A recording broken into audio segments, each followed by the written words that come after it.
তাই আজকে আরো গভীর জঙ্গলে যাচ্ছি। যদি সুন্দর কিছু ফুল পাই, যদি তা বিক্রি হয়, তাহলে সাধারণ মানুষকেও খেতে দিতে পারবো। এ কথা শুনে পরীর খুব খারাপ লাগলো। তুমি আর ঘন জঙ্গলে যেও না, এর থেকে ভালো ফুল তুমি ওখানে আর পাবে না। তোমাকে একটা আমি কাঁচা গোল্লা দিচ্ছি, ওটা নিয়ে যাও।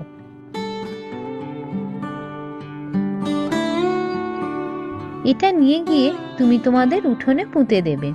দেখবে পরের দিন এর থেকে একটা বড় গাছ হবে, আর সেই গাছে ভর্তি হয়ে কাঁচা গোল্লা থাকবে। তবে একটা কথা মনে রেখো, এটা কিন্তু ভোর থাকতে থাকতেই সব কাঁচা গোল্লা তোমায় পেরে নিতে হবে। যদি কোনো কাঁচা গোল্লা গাছে থেকে যায়, সেটা কিন্তু বেলা বাড়ার সাথে সাথে নষ্ট হয়ে যাবে। তুমি প্রত্যেক দিন এই গাছ থেকে সব কাঁচা গোল্লা পেরে নিলেও পরের দিন দেখবে